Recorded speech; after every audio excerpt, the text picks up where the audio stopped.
What's happening, everybody? Welcome back to another episode of Gate 7 International by the fans, for the fans. We're here for match preview of the big game between Olympiacos and Slovan Bratislava, return leg in Slovakia, Thursday night, kickoff.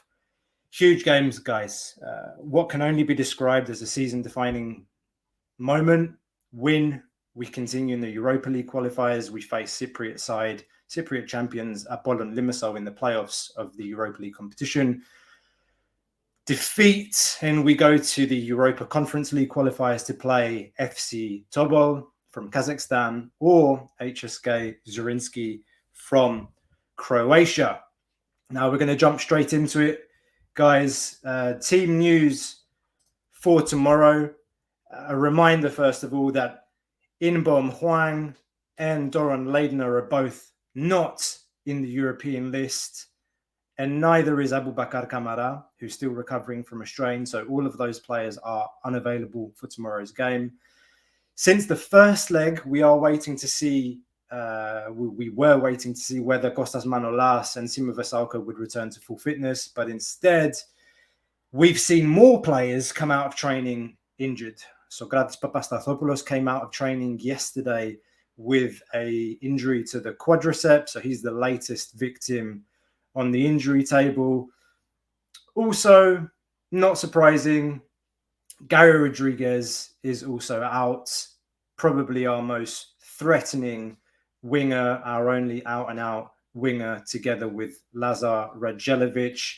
He's out again. A reminder, Gary Rodriguez got injured the day before preseason started in Austria, so he missed the entire preseason. He played about 20-25 minutes against Bratislava last week, and he's out again. I know I have the same thoughts as a lot of you, but I don't know how much longer we can rely on this guy.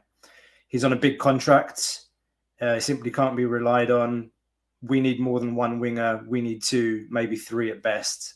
I don't think that's an exaggeration, but we just cannot rely on Gary Rodriguez.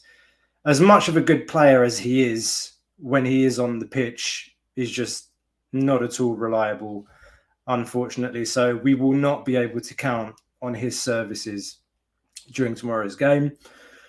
There was also word today that Yorgos Masouras had a niggly injury, was a doubt for tomorrow's game. If you're watching this on Thursday, today's game, but he is finally in the squad for the game for the second leg against Slovan Bratislava in Slovakia. Kostas Manolas also returned to training. He's been training for a couple of days. He missed about a week's training before that, or almost a week anyway. It's doubtful that he's going to start tomorrow, which means that given Manolas isn't fully fit, Sokratis is out, Avram Papadopoulos is now the Yenikos, the general manager or head of football department, so he's not playing anymore, retired. The only two centre-backs that we have available tomorrow that are fully fit are Pape Cisse and Hussein Bar. Can we really say if Hussein Bar's fully fit? We've seen some legendary performances from the two in the past. Our minds all go back to the Arsenal game at the Emirates some years ago with the thrilling extra time win. But it has to be said that Hussein Bar just has not been the same player since he had that back surgery. We know he had problems with his back. He hasn't been the same player since, and he's prone to errors. So is Cisse. But you just hope that tomorrow is going to be one of those performances when those two just turn it on and have a hell of a game out the back. So that's the team news, guys. We can go and have a look at a potential predicted lineup for tomorrow. There's on your screen there. You can see Thomas Vachlik under the sticks. And then we have Pape Cisse, Hussein Ubar as our centre-backs, Gonzalo Avila right back, Oleg Rebchuk on the left. And in this 4-2-3-1 formation that I think we might see tomorrow, we have Jan Villa and Pierre Koundé as the two central midfielders, with Jan Villa dropping back to play in front of the defence and play the first ball out of the back, get the team going. Pierre Koundé looked like a man possessed in the last game. We've heard from reporters in Greece that Carlos Corberán seems to fancy him.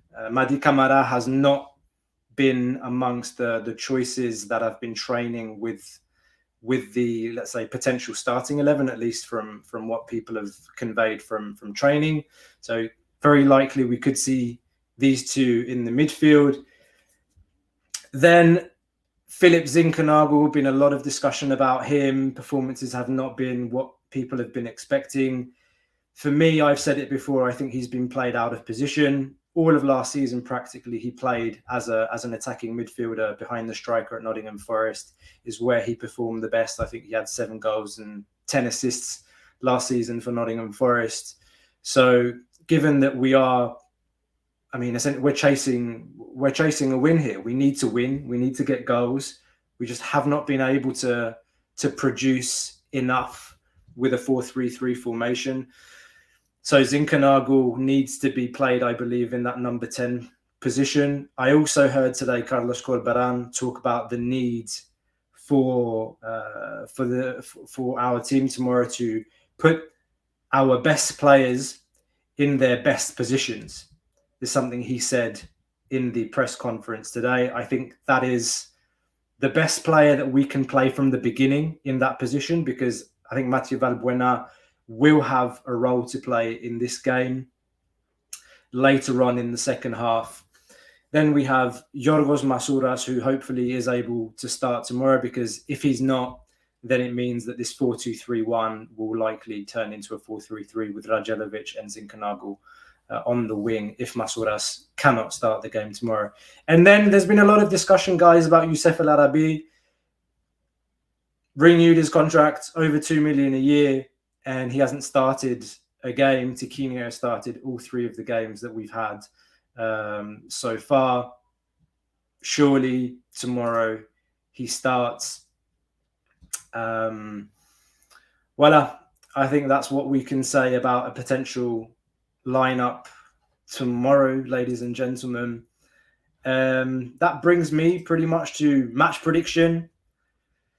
What can we say here? I'll say another thing that the manager mentioned in the press conference today. He said the emotional part is important yet again. It's something he stressed in his pre-match conference last week as well, managing the emotional part. And he also talked about being competitive, showing a will to win. There's the emotional part and the will to win that will be the determining factors tomorrow, according to the coach. I think those are absolutely crucial tomorrow. Another thing he said was tomorrow is a game for the brave, for courageous players. Valiente was the word he used in Spanish. For me, guys, the first goal is key tomorrow. I think if we score the first goal, we can sneak a result tomorrow. The team's low on confidence, and I don't want to think about what an early goal against would do to us. I think if things start to go bad tomorrow, like they did with Maccabi with that early goal, that free kick, what happens is in these kinds of situations, when you're a team like Olympiacos is right now, thrown on the ropes, the tendency of the players will be, as much as they've been trying to put Carlos Corberán's philosophy in practice on the pitch, as much as they've been trying to show that on the pitch, the tendency of the players will be to drift back into old habits, what they've been doing and what they've displayed under Martin. So that sitting back, that lethargic attacking, if you can even call it that. So we have to be on the front foot tomorrow. I wholeheartedly agree with what the coach said. We do need to be brave. We need to show character.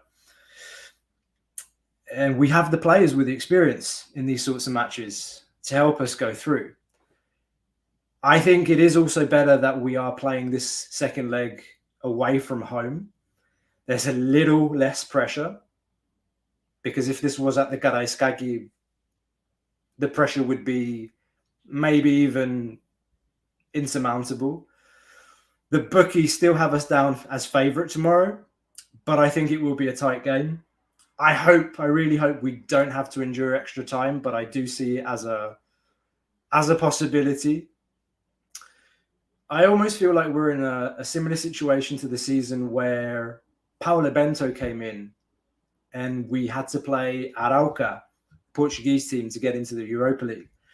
And the second leg tie was played at Caraiscagi, and we had to go to extra time to win via Churi Dominguez strike from outside the box with a left-footed drive, for those of you that remember.